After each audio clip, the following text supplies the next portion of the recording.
యేసుక్రీస్తు నామములో చేరి వచ్చిన మీ అందరికీ ప్రత్యేకమైన వందనాలు. ఇంకా ఇంటికాడ నుండి బయలుదేరుతున్న వారికి అధిక వందనాలు. అయితే దైవ గ్రంథంలో నుంచి దేవుని వాక్యాన్ని మనం చదువుకుందాం. పరిశుద్ధ గ్రంథంలో నెహెమ్యా గ్రంథం 1వ అధ్యాయం 3వ వచనాన్ని చదువుకుందాం. దయచేసి చూడండి. నెహెమ్యా గ్రంథం 1వ అధ్యాయం 3వ వచనం. వారు చెరపట్టబడినని వారిలో శేషించిన వారు ఆ దేశములో బహుగా శ్రమను నిందను పొందుచున్నారు. మరియు యెరూషలేము యొక్క ప్రాకారములు పడద్రోయబడినది, దాని గుమ్మములను అగ్ని చేత కాల్చబడినవని నాతో చెప్పిరి.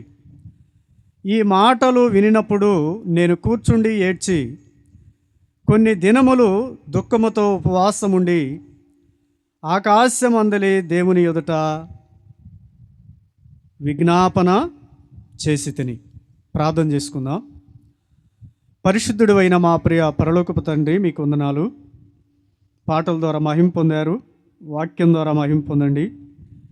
చేరి వచ్చిన నీ బిడ్డలను బట్టి మీకు వందనాలు చెల్లిస్తూ ఉన్నాం. రావాల్సిన వారిని బట్టి ప్రార్థన చేస్తూ ఉన్నాం.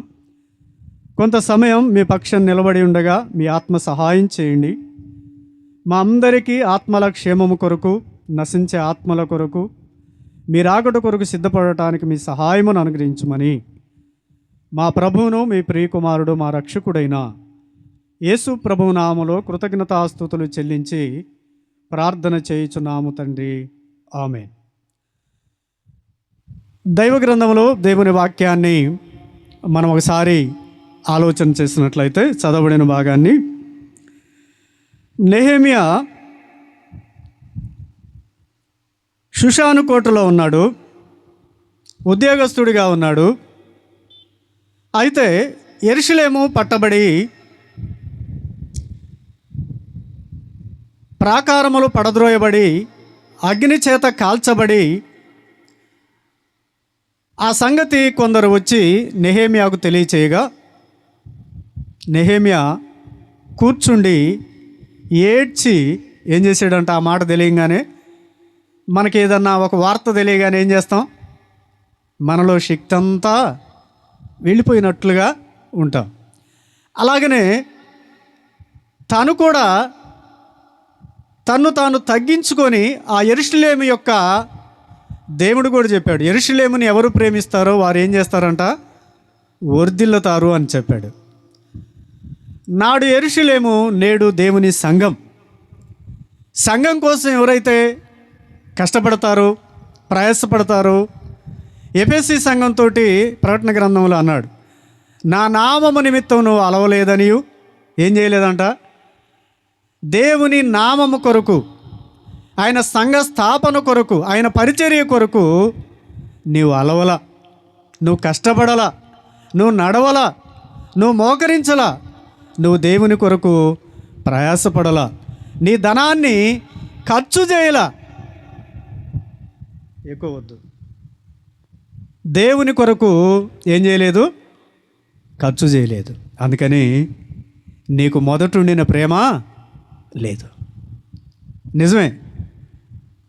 బాప్తిసం తీసుకునేటప్పుడు దేవుడు చెప్పినట్టు వింటామంటే అని తలూపేస్తాం. సేవకి వెళ్ళేటప్పుడు ప్రారంభంలో దేవదూతల్లాగా ఉంటాం. కానీ రాను ఏం చేస్తాం? రాజకీయ నాయకుల కంటే ఎక్కువగా ఆలోచనలు, విధానాలు, పద్ధతులు. నువ్వు దేవుని చేత పిలువబడి ఏ మాదిరత్వాన్ని సంఘానికి, ప్రజలకు, సమాజానికి చూపిస్తున్నావో, సేవకుడు ఎలాగుంటాడో పెద్దలు కూడా అలాగుంటారు. పెద్దలు ఎలాగుంటారో విశ్వాసులు కూడా అలాగే ఉంటారు.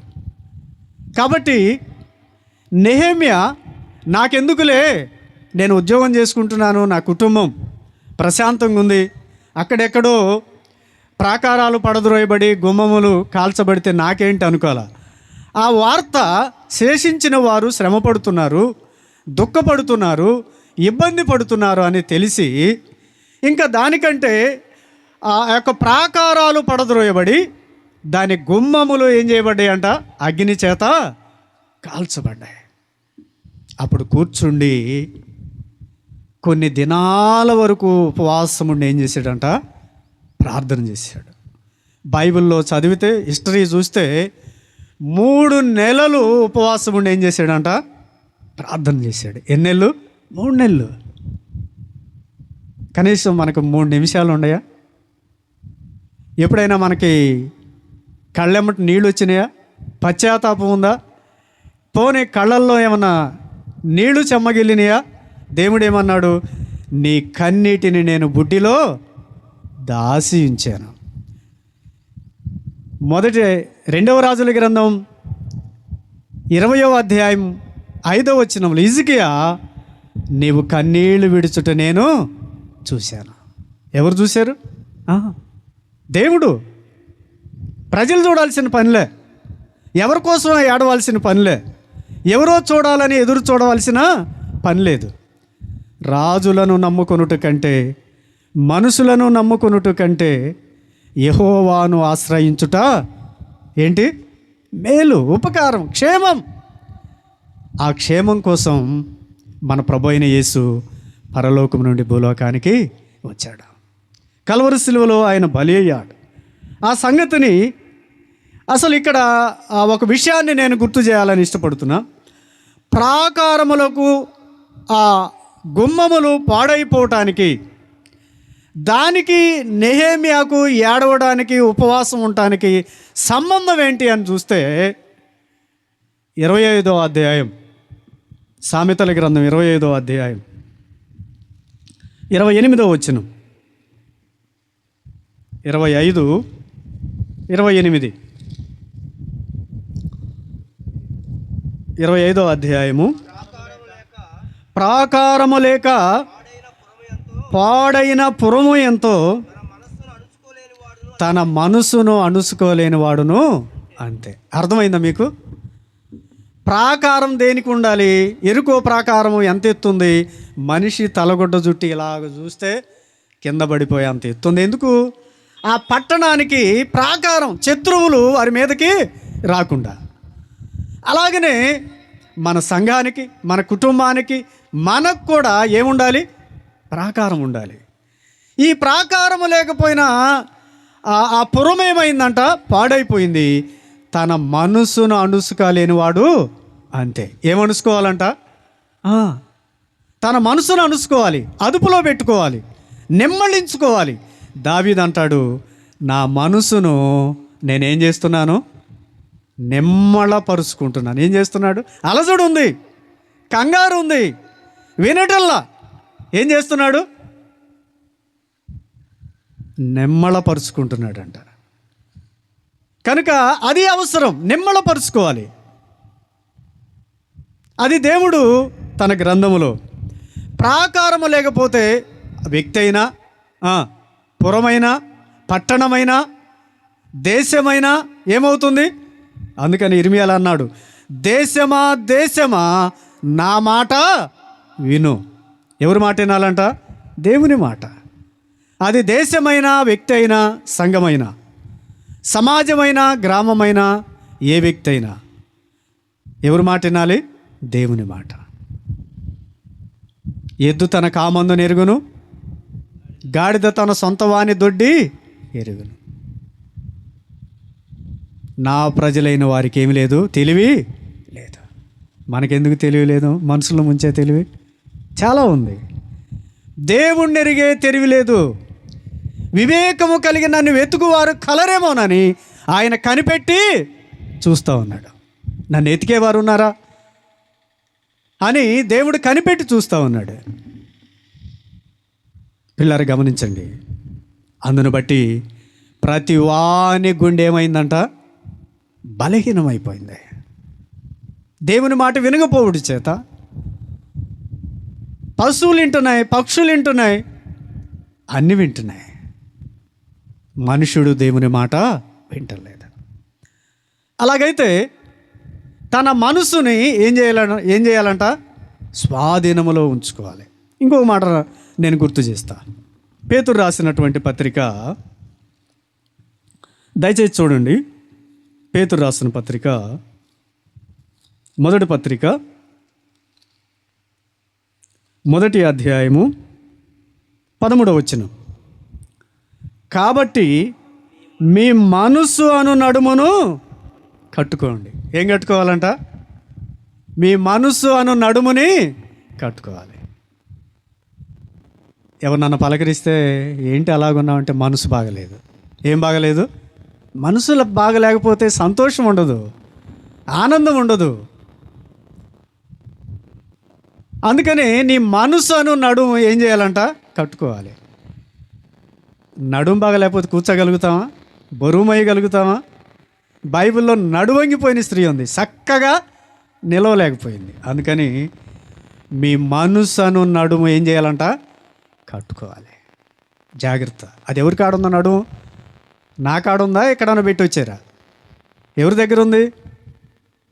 మన దగ్గరే ఉంది. అను మాట కానీ, నాశనమను మాట కానీ వినబడదు. రక్షణయే నీకు ప్రాకారమనియు, ప్రఖ్యాతియే నీ గుమ్మములనియు నీవు చెప్పుకున్నావు. నెహెమ్యా గ్రంథంలో ప్రాకారాలు పడిపోయినాయి, దాని గుమ్మములు అగ్ని చేత కాల్చబడ్డాయి. ఈ 18వ వచనంలో ఇక నీ దేశములో బలత్కారం ఉండదు, ఆ మాట వినబడదు, నీ సరిహద్దులలో పాడు అనే మాట కానీ, నాశనం అనే మాట కానీ నీకు వినపడదు. ఎందుకు వినపడదు? రక్షణయే నీకేముందంట? ప్రాకారమనియు, ప్రఖ్యాతియే నీకు గుమ్మములు. నీ ఖ్యాతియే నీకు గుమ్మములు. గుమ్మములు అంటే పిల్లర్స్ లేకపోతే చుట్టూరు గోడ ఏముండదు, బలము ఉండదు. ప్రార్థన ఉండాలి, వాక్యం ఉండాలి, ప్రభువు సహవాసం ఉండాలి మనకి. అది లేకపోతే మనకేముండదు? చెప్పండి. ఇక్కడ చెప్పబడిన మాటే. నీకు దేవుడు వాగ్దానం చేశాడు, ఇక నీ దేశంలో బలత్కారం ఉండదు, నీ సరిహద్దులలో పాడని మాట కానీ, నాశనం అనే మాట కానీ నువ్వు వినవు. ఎందుకు? రక్షణయే నీకు ప్రాకారం. దేవునికి స్తోత్రం ప్రియులారా. ఏంటిదంట ప్రాకారం? రక్షణయే నీకు ప్రాకారంగా ఉంది. అలాగైతే పాడు అనే మాట వినపడుతుంది, శ్రమ అనే మాట వినపడుతుంది, ఇంకా బలత్కారం అనే మాట వినబడుతుందంటే ఏమి లేదు చెప్పండి? రక్షణ అనే ప్రాకారము లేదు. నీకు ఖ్యాతి గడించలేదంటే, నువ్వు గణపరచబడటం లేదంటే ఏమి లేదు. అక్కడే రాశాడు, ప్రఖ్యాతియే నీకు ఏంటిదంట? గుమ్మములు. నువ్వు స్థిరంగా లేవు, దేవుళ్ళు ఏమి లేవు. ఈరోజు ఒక రకంగా ఉంటే రేపు ఒక రకంగా, ఎల్లుండి ఒక రకంగా ఉంటే, ఆదివారం ఒక రకంగా ఉంటే. దేవుడు ఏం చెప్పాడు? ఎలాగుండమని చెప్పాడు? పిల్లలు గమనించండి, జాగ్రత్త విందాం. సరే, జకర్యా గ్రంథం 2వ అధ్యాయం దయచేసి చూడండి. జకర్యా గ్రంథం 2వ అధ్యాయం 3-4 వచనాలు. జకర్యా గ్రంథం 2వ అధ్యాయం 3-4 వచనాలు. అంతటా నాతో మాట్లాడుచున్న దూత బయలుదేరగా మరి ఒక దూత అతనిని ఎదుర్కొని వచ్చెను. 2వ దూత పరిగెత్తుకొని పోయి యెరూషలేములో మనుషులను పశువులను విస్తారమైనందున అది ప్రాకారము లేని మైదానముగా ఉండునని ఆ యవనునికి తెలియజేయమని మొదట దూతకు ఆజ్ఞ ఇచ్చెను. జకర్యా తేరి చూస్తున్నప్పుడు 2 దేవదూతలు పరిగెత్తుకొని వర్తమానం యెరూషలేమును గురించి చెప్పడానికి వెళుతూ ఉంటే, మొదటి దూత వెళుతూ ఉండగా 2వ దూత ప్రత్యక్షమై, నువ్వు త్వరగా వెళ్ళు, యెరూషలేములో పశువులు ఉన్నాయి, యెరూషలేములో జనసంచారం ఉంది, కానీ ఆ యెరూషలేము ఎలాగుందంట? మైదానం. ఎలాగుందంట? మైదానం. మైదానంలోకి ఏం చేస్తారు? ఎవరైనా రావచ్చు, ఎవరైనా వెళ్ళొచ్చు మైదానంలో. ఒకసారి మనం ఇంట్లోకి వెళ్తే ఇది ఇల్లా మైదానం అంటాం. ఎందుకు చెప్పండి? ఎందుకంటాం? ఇల్లు సరిగా శుభ్రంగా ఉండాల్సిన స్థలంలో ఎలాగ పడితే అలాగుంటే ఇదేంది ఇలాగుందేంది మైదానంలాగా? పశువులు ఉన్నాయి, ప్రజలు ఉన్నారు, ఉద్యోగం ఉంది, సమృద్ధి ఉంది, సంపద ఉంది, కానీ ఎలాగుందంట అది? మైదానం వలె. మైదానం వలె. అయితే అలాగున్నామా మనం? సంఘం ఉంది, బైబిల్ ఉంది, సేవకుడు ఉన్నాడు, ప్రార్థనకి వెళ్తున్నాం, ఆరాధన చేస్తున్నాం, కానీ ఎలాగున్నాం మనం? మైదానం వలె ఉన్నామా? ప్రభువు కోరుకునేటట్టు ఉన్నామా? ఎలాగున్నాం? నీకు అన్నీ ఉండొచ్చు.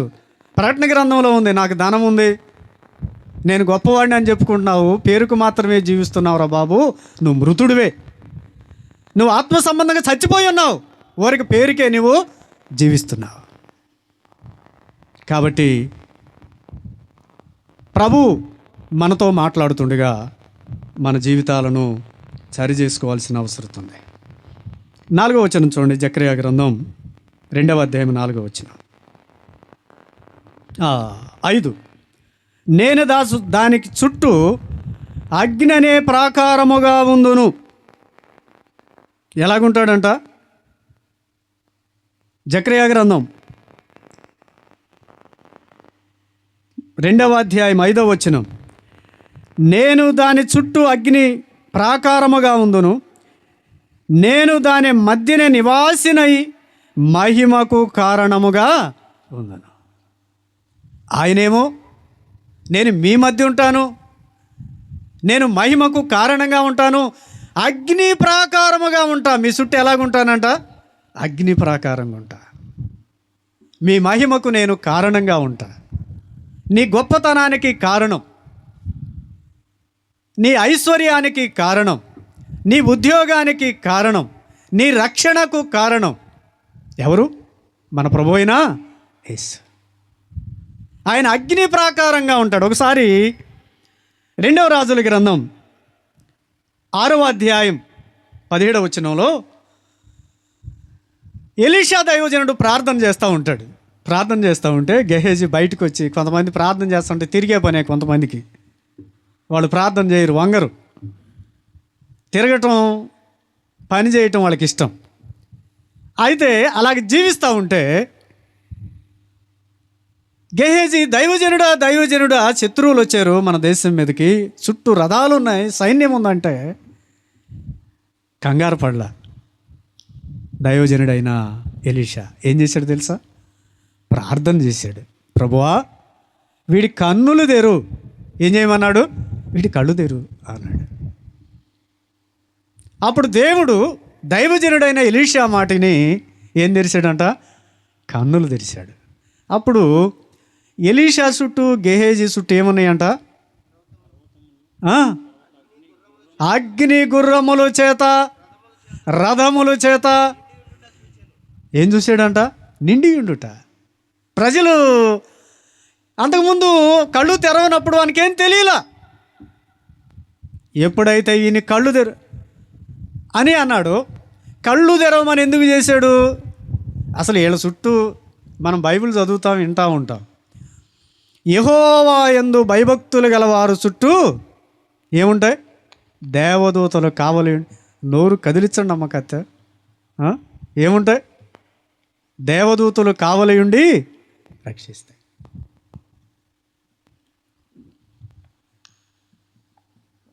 అయితే ఈ దైవజనుడికి ముందుగానే తెలిసి ఇవన్నీ ఉన్నాయని, కానీ నన్ను కంగారు పెడుతున్నాడు. కొంతమంది కంగారు పెడతారు. కంగారు పెట్టి వాళ్ళని కూడా ఏం చేస్తారు? స్థిరంగా ఉన్న వాళ్ళని కూడా కంగారు పెట్టారు, స్థిరంగా ఉండనీరు. దైవజనుడా యేసు ప్రభు వారు సముద్రంలో వెళుతూ ఉంటే ఆయన అమరం మీద తలవాల్చి కళ్ళు మూసినప్పుడు, మీరెవరు కళ్ళు మూయొద్దు ఇప్పుడు,